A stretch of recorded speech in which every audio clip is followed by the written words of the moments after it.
मथुरा में प्रेमानंद महाराज की पदयात्रा अनिश्चितकाल के लिए स्थगित कर दी गई। उनके आश्रम की तरफ से यह जानकारी दी गई।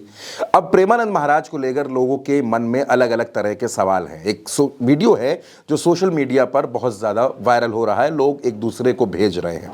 इस वीडियो में दिख रहा है कि प्रेमानंद महाराज लेटे हुए हैं, उनके दोनों हाथों पर पट्टियां बंधी हुई हैं और उनसे हालचाल पूछा जा रहा है कि वो अब कैसा महसूस कर रहे हैं। महाराज जी, हाथ की पोजीशन जैसे पहले थी कि थोड़ा सा, अब तो हम देख रहे हैं कि हाथ जैसे ये अब कल से काम चल रहा है। ये भाई कल से तो सुधार है। ये वीडियो सोशल मीडिया पर चल रहा है, व्हाट्सएप ग्रुप्स में चल रहा है, लोग एक दूसरे को भेज रहे हैं। जो लोग प्रेमानंद महाराज के भक्त हैं, उनको सुनते हैं, उनको मानते हैं, वो इस वीडियो पर बड़ी चिंता जाहिर कर रहे हैं।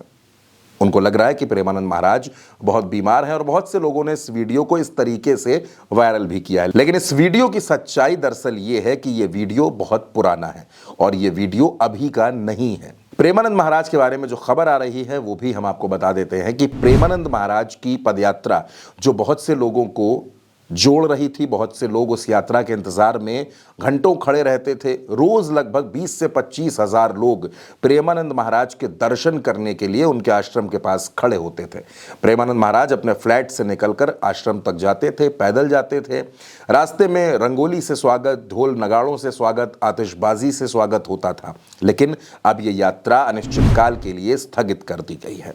इसके पीछे वजह यह बताई जा रही है कि प्रेमानंद महाराज का स्वास्थ्य इन दिनों ठीक नहीं है। अभी तक हफ्ते में 5 दिन तक उनकी डायलिसिस हो रही थी, लेकिन अब हर रोज उनकी डायलिसिस होती है।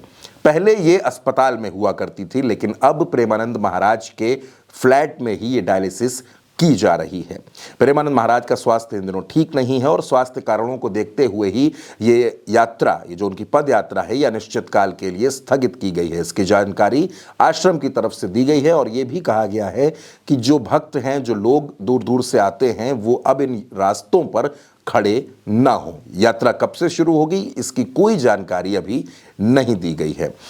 आपको ये भी बता देते हैं दोस्तों कि प्रेमानंद महाराज श्री कृष्णम शरणम सोसाइटी में रहते हैं। इस सोसाइटी में उनके 2 फ्लैट हैं। HR1 ब्लॉक के फ्लैट नंबर 209 और 212, इन दोनों फ्लैट्स में वो रहते हैं। ये दोनों फ्लैट जो हैं ये उनके हैं। दोनों फ्लैट 2 BHK हैं और इन्हीं में से एक फ्लैट में उनके डायलिसिस का इंतजाम किया गया है। जब उनका डायलिसिस होता है तो 4 से 5 डॉक्टर्स वहां पर मौजूद होते हैं जो डायलिसिस के पूरे प्रोसेस को कंप्लीट करवाते हैं।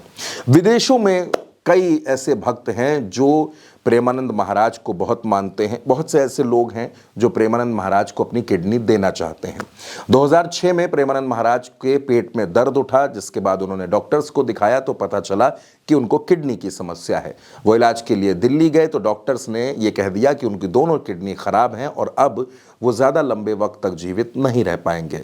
इसके बाद प्रेमानंद महाराज वाराणसी चले गए, कुछ वक्त वाराणसी में रहे, फिर वृंदावन चले गए और तब से वो वृंदावन में हैं।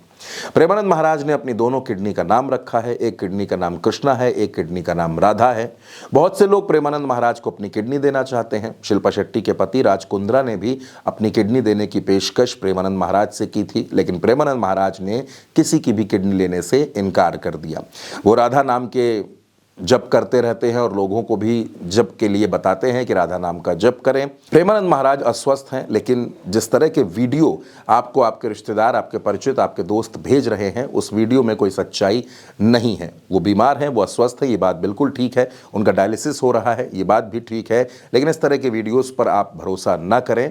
और प्रेमानंद महाराज की जो पदयात्रा है वो आगे कब से शुरू होगी, इसके बारे में जब आश्रम की तरफ से कोई जानकारी आएगी तभी हम उसके बारे में आपको जानकारी देंगे। फिलहाल किसी भी तरह की अफवाह, किसी भी तरीके की फेक न्यूज़ पर विश्वास मत कीजिए। नमस्कार।